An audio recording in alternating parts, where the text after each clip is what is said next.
सगळं दाखवा, सगळं खालचं दाखवा. पाठीमागलं कसं दाखवतो तेलाचे डबे आधी दाखवा. सगळं वेगवेगळं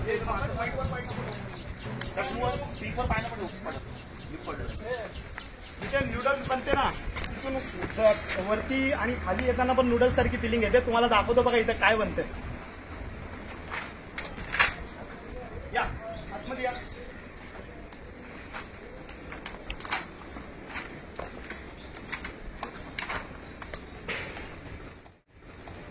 इथे बनत आहे अखंड नवी मुंबईमध्ये सप्लाय होणारी सगळ्या लहानांपासून ते वयोवृद्ध लोकांची फेवरेट असणारी चाऊमिन नूडल्स.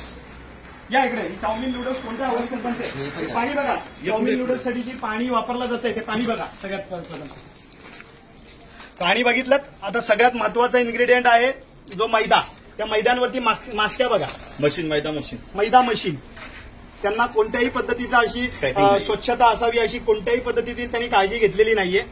आता अजून तुम्हाला पुढे दाखवतो. नूडल्स बघा. हे नूडल्स पण भरल्या जातात पाकिटमध्ये.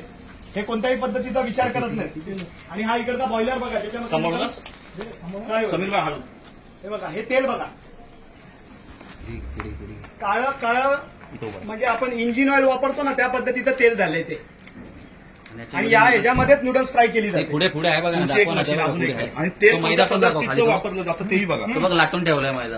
आणि त्याच्यानंतर ही नूडल्स जी मोठ्या प्रमाणामध्ये बनवली जाते ती इथं ठेवले बघा. ही अशी नूडल्स इथं पेरून ठेवलेली आहे. त्याच्यावरती कोणत्याही पद्धतीचा स्वच्छता किंवा हायजीनचा पण त्यांनी लक्ष दिलेलं नाही. सगळं मैदा पॅकिंग होती. आणि हा पॅकिंगचा बघा. आतमध्ये नूडल्स तळलेत ना ते दाखव. इथून कंटिन्यू ही पॅकिंग करायची जागा बघा कशी आहे.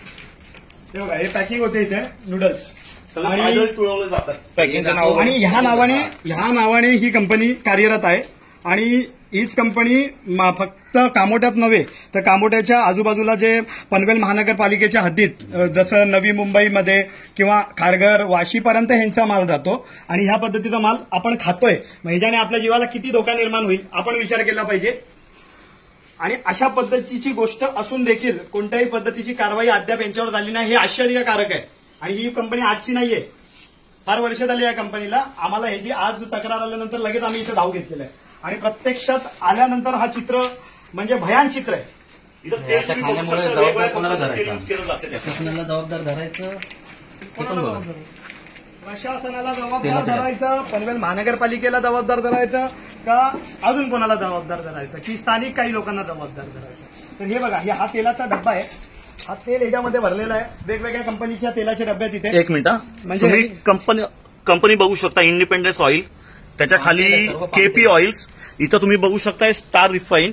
म्हणजे वेगवेगळ्या पद्धतीचं कंपनीचं तेल युज केलं जातं आणि ते आपण खातो. आपण आजच्या घडीला हे बघा. हा मैदा ठेवलेला आहे. आणि ह्याच्यावरती पहिला माशी याचा आस्वाद घेते मग माणूस घेतोय. मग त्याच्याने आपल्या तब्येतीला किती चांगली गोष्ट घडेल.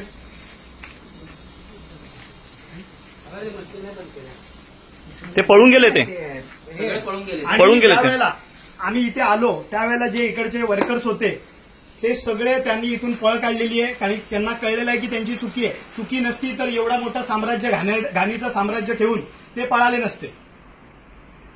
तर ते गुन्हेगार आहेत म्हणून ते इथून पळ काढलेला आहे त्यांनी.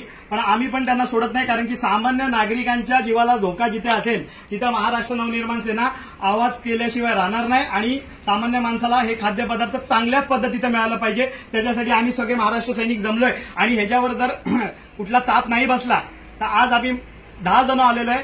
इथे 200 जण उभे राहतील.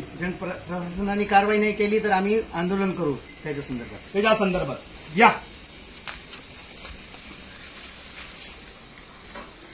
पाणी दाखवलं. दुधाचं पाणी दाखवलं.